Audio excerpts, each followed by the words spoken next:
السلام علیکم۔ ناظرین، جہانگیر کھٹک ایک نئے ویلاگ کے ساتھ آپ کی خدمت میں حاضر ہے۔ ناظرین، گزشتہ 24 گھنٹوں کے دوران مشرق وسطی میں کافی ساری ڈیولپمنٹس ہوئی ہیں۔ اگر ایک طرف اسرائیل نے اپنی وحشیانہ بمباری غزہ اور لبنان میں جاری رکھی، جہاں پر کہ غزہ میں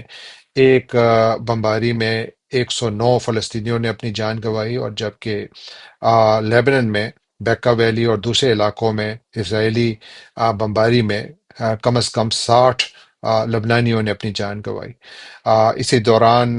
خبریں دوحہ سے بھی آئیں کہ وہاں پر ایک سیز فائر ایگریمنٹ کے لیے بات چیت کا ایک دور ختم ہوا ہے، جو بے نتیجہ ثابت ہوا، اور اب دوسرے کے لیے فی الحال کوئی تاریخ نہیں دی گئی۔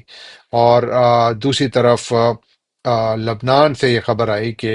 حزب اللہ نے اپنے ایک نئے سیکرٹری جنرل کا اعلان کیا ہے، نعیم قاسم، جو کہ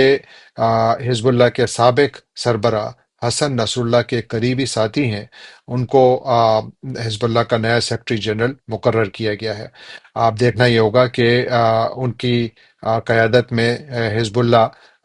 آیا کسی امن معاہدے کی طرف جاتی ہے، سیز فائر کی طرف جاتی ہے اسرائیل کے ساتھ، جس کے لیے امریکہ اور دوسری مغربی طاقتیں کوششیں کر رہی ہیں، یا وہ یہ جنگ جاری رکھتے ہیں، کیونکہ حزب اللہ کی جانب سے اسرائیل کی بھاری بمباری کے باوجود ابھی تک راکٹنگ جاری ہے۔ گزشتہ 24 گھنٹوں کے دوران ناردرن اسرائیل میں ایک اسرائیلی نے اپنی جان گنوائی جب وہ حزب اللہ کے ایک راکٹی حملے کی زد میں آیا۔ اسی طرح غزہ میں جہاں 109 فلسطینیوں نے جانیں گنوائیں ایک اسرائیلی بمباری کے دوران، تو وہیں پر 4 اسرائیلی فوجیوں نے بھی اپنی جان گنوائی۔ اب یہ تمام جو خون کا کھیل جو کھیلا جا رہا ہے اس خطے میں، وہاں پر بہت سارے لوگ یہ سوال اٹھا رہے ہیں کہ کیا آنے والے چند دنوں میں فوری کسی جنگ بندی کا امکان ہے، ایک ایسے وقت میں جب اسرائیلی نیسٹ جو ان کی پارلیمنٹ ہے، اس نے دو بڑے خوفناک قوانین کو منظور کیا ہے۔ ایک قانون کے مطابق اسرائیل انروا، جو کہ یونائٹڈ نیشنز کا وہ ادارہ ہے جو کہ غزہ میں اور اس پورے خطے میں فلسطینیوں میں انسانی امداد تقسیم کرتا ہے، تو ان کے اوپر اسرائیل میں آنے پر پابندی لگا دی ہے۔ اور دوسرا قانون یہ ہے کہ جس کے تحت اسرائیلی انروا کے ساتھ کوئی رابطہ نہیں رکھیں گے۔ اور اس سے پہلے اسرائیلی اعلان کر چکا ہے کہ انہوں نے یو این کے سیکرٹری جنرل انٹونیو گتریس کی اسرائیل میں آمد پر بھی پابندی لگائی ہے۔ ان حالات میں جو ایک انسانی المیہ جو غزہ میں جنم لے چکا ہے، جہاں پر کہ لاکھوں فلسطینی تقریباً کھلے آسمان تلے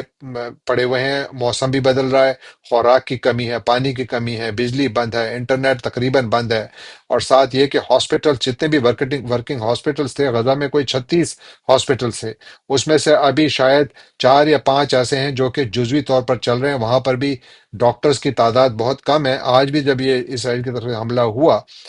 تو وہاں پر جو ہاسپٹل موجود ہے وہاں پر صرف ایک ڈاکٹر اور عملے کے چند ارکان تھے، اور ان کا یہ کہنا تھا کہ ہمارے پاس اتنی فیسلٹی نہیں ہے کہ جتنے زیادہ تعداد میں لوگ زخمی ہوئے ہیں اس تازہ ترین اسرائیلی حملے میں، ہم ان کی مدد کر سکیں، ہم ان کی مرہم پٹی کر سکیں۔ تو ان حالات میں سوال یہ اٹھائے جا رہے تھے کہ کیا یہ جو دوحہ میں بات چیت ہو رہی ہے، جہاں پر کہ موساد کے سربراہ جو ہے گئے ہوئے تھے، اسی طرح سی آئی اے کے سربراہ ڈیوڈ برنز اور موساد کے سربراہ ڈیوڈ برنیا گئے ہوئے تھے، اور جنہوں نے قطر کے امیر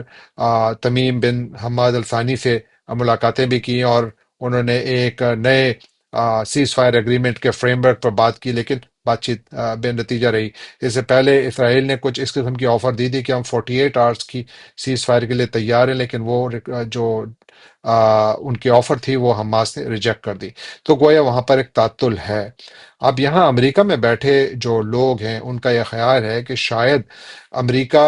اور دوسری طاقتیں اپنی کوششیں کریں بھی، لیکن آ، اسرائیل شاید کسی بھی ایگریمنٹ کے لیے 5 نومبر تک تیار نہ ہو، کیونکہ وہ انتظار کرے گا کہ امریکہ میں کون نیا صدر بنتا ہے۔ اگر صدر بائیڈن کی جگہ کیملا ہیرس الیکشن جیتتی ہیں تو ان کی ایک پالیسی ہوگی، اور ذہن میں رکھیے کہ اسرائیل میں کیملا ہیرس کو کچھ زیادہ پسند نہیں کیا جاتا۔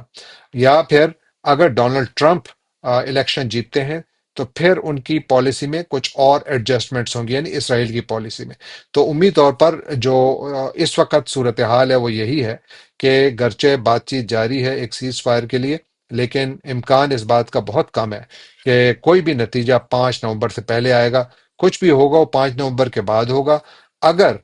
5 نومبر کے بعد ڈونلڈ ٹرمپ جیتتے ہیں اور صدر بائیڈن صدارت میں رہتے ہیں لیکن وہ لیم ڈک پریزیڈنٹ بن جائیں گے، تو اگر صدر بائیڈن بہت زیادہ کوششیں کریں بھی تو شاید ان کا اثر اسرائیل پر کم ہو جائے، جس کا مطلب یہ ہوا کہ اسرائیل شاید